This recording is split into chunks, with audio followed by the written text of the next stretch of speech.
everyone, and welcome to Daily Newspaper Analysis, which is brought to you by. So, today we will discuss two articles. The first one is from the Hindu newspaper, which is titled as A Disconcerting Picture Behind the Headline Numbers. So, this article talks about the recent data for the periodic labor force survey, which has been released. So, what are the basic insights to this data shall be discussed in this article. The second article is from the Indian Express, which is titled as Setting New House Rules. This article talks about maintaining the decorum and the problem of disruption that is severely being caused in Parliament these days. And that is why we need to know that what can be done in this regard and how better maintenance and discipline can be maintained in the Parliament. So this newspaper analysis is presented by me. My name is Sheva Khan. I am a law graduate and had completed my law degree from Uttaranchal University in the year 2019 with a gold medal in my batch. I have also been a national debater and a public speaker, and here at LawSikho, I'm working as the manager for current affairs vertical. If you wish to connect with me, you can find me at my Twitter as well as LinkedIn handles. The links to both are available in the description box below. So let's see what is the multiple choice question from yesterday's discussion. Recently, which state introduced the Bhumiputra Bill 2021? Your options are Madhya Pradesh, Maharashtra, Jharkhand, or Goa. If you know the answer, you can put it down in the comment section below. So this is the descriptive question for the day. Parliament is a platform to deliberate, discuss, and decide, and not for disruptions in a democracy. Comment. So if you wish to download the PDF of today's slides, or you want to avail other study materials like the current affairs newsletter, daily static quizzes, monthly current affairs quizzes, etc. So you can participate in our Telegram channel. So basically you can look out for the link which is there in the description box below, or you can scan the QR code that you can see on your screens right now. Also, for other crisp and interesting content, do not forget to follow us on our official Instagram channels for LawSikho Judiciary, CLAT Prep, as well as UGC Net if you're preparing for any of these exams. So let's start a discussion quickly for the first article of the day, which talks about periodic labor force survey data. So recently, the third annual round of the PLFS data, which is the periodic labor force survey data that was for July 2019 till June 2020 was released. So we should remember that what is the PLFS? So basically, as the name itself is suggesting, this is a periodic survey, or this is a periodic understanding or counting of the total labor force of the country. Now, the labor force means that the people that are looking for the employment, or total number of employable that are looking for the employment in the country. So that would amount to the labor force of the whole nation. And thus the periodic labor force survey is prepared by the Ministry of Statistics and Industry, basically by the Ministry of Program Implementation as well. Okay, so basically this is the Ministry of Statistics and Program Implementation that prepares the periodic labor force survey data. Now let's understand that what is the disconcerting picture behind the recent data. That means why are we actually discussing this, or what has been, the outcome or the insight of this particular PLFS, the recent one.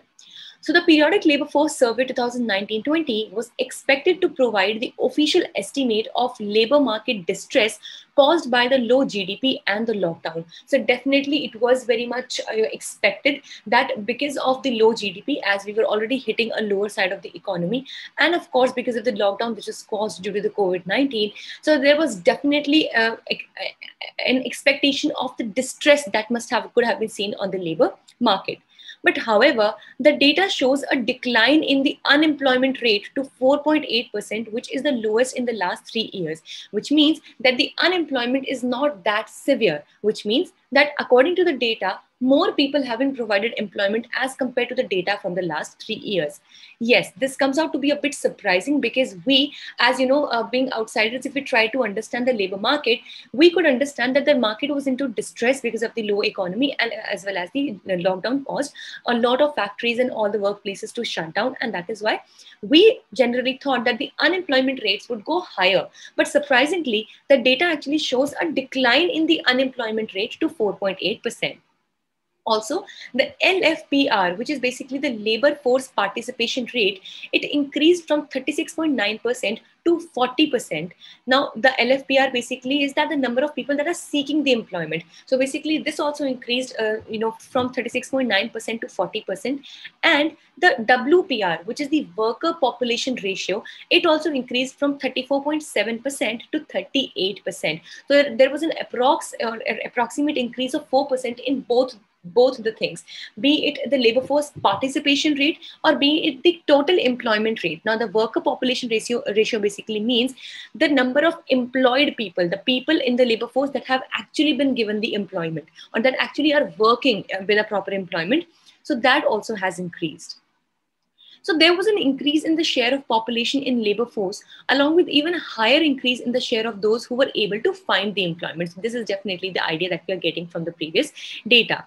And if we talk about the workforce composition, so there is rise in the workforce. It was accommodated by agriculture because, as we know, that even in the times of pandemic of the COVID-19 and also in the following economic system, agriculture was one only segment or the only sector of the Indian economy that was flourishing. So thanks to the rains that took place last year as well, because of the good monsoon, the agriculture went comparatively higher. We had greater produce than ever before, and that is why the workforce or huge rise in the workforce was actually quite much accommodated by the agriculture.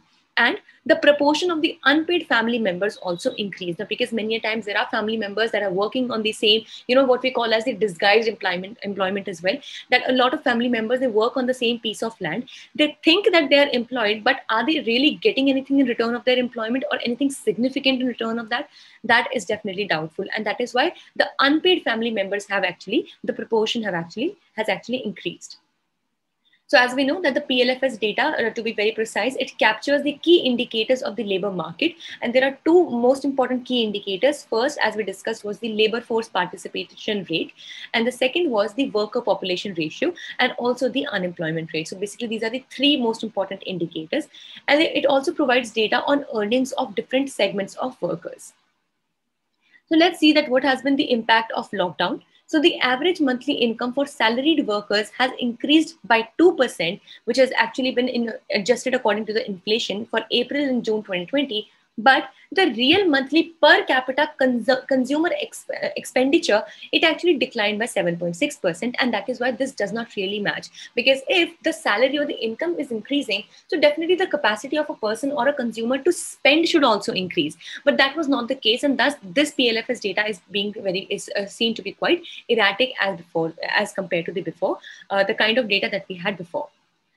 So if we talk about strengthening the statistical system, so no official data is currently available on poverty from 2011 to 12 or on farm income after 2013, and no recent data do we have on the migrant workers as well.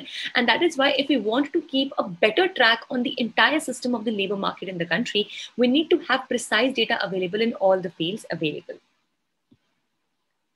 With this, let's discuss the second article for the day, which talks about frequent disruptions in the parliament.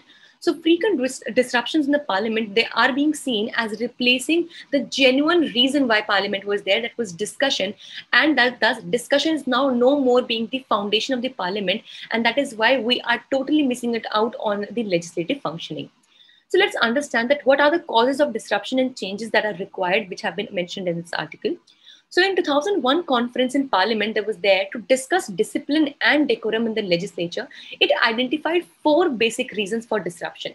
Firstly, dissatisfaction amongst the members of the parliaments, that actually they had inadequate time for grievances. And of course, when our grievances are not addressed in the proper manner, we tend to become more impatient. And in such a scenario, there is of course a higher chance that more and more disruptions would be caused by the members of the parliaments. So that is why maybe giving them better time for grievances, for which we will study the UK or the United Kingdom model. So we will see to that as well. Now, the second cause which was mentioned was unresponsive attitude of the government and retaliatory posture of the treasury benches. Now, what happens is that, let's say, for example, the opposition has something to say, or they have some kind of grievance, or they have anything, they want the government to listen to. And if the government, basically the ruling party, is unresponsive or is showing unresponsive attitude or is not being very responsible on giving or being answerable, so in that manner also, in this situation also, the decorum might be disturbed. Thirdly, political parties not adhering to parliamentary norms and disciplining their own members. So definitely it's very important that the political parties also keep a bit, a strengthened hold on their members so that they're made to adhere to the norms and, the rules of the parliament. And fourthly, absence of prompt action against disrupting members of parliament under the legislature's rule. So, and if at all, now there has been an instance where a particular MP or a group of MPs, they try to disrupt the functioning of the parliament. So definitely some stringent actions should be taken against them. And if in case there is absence of this prompt action, so this gives a leeway to the other members also to misbehave in the parliament. And that is why a kind of deterrent effect, not very high, but some deterrent effect must be created in the parliament. So two of the conferences suggested that the enforcement of a code of conduct for the MPs and MLAs, and we should increase the sitting days of the parliament so that better discussion and debate can be done. But it has not been enforced so far. So this article also makes a comparison as to what is the current practice in the United Kingdom Parliament as well. So over there, the Parliament meets for over 100 days a year, wherein the opposition parties get 20 days on which they decide the agenda for discussion. So precisely separate 20 days are given to the opposition parties to put forth their concerns as well as contentions. So the main opposition party gets 17 days out of 20, and the second largest opposition party gets 3 days out of 20. So the decisions of the House are passed on to the opposition days and are not binding on the government and are an opportunity for the opposing parties to gather national attention on the issues wherein a healthy debate can actually take place. So here the Canada also has a similar concept, and thus, if at all, now since the parliamentary system of the government or the system in India has also been taken from the United Kingdom, so we can definitely move on to this model as well in order to reduce the chances of disruptions in the parliament and have better and healthier debates and discussions. So yes, this was all for the day. We hope it was a good session for you all. Thank you so much for staying tuned with LawSikho. If you liked it, do give it a thumbs up and do not forget to subscribe to our channels for more updates to come. Thank you so much.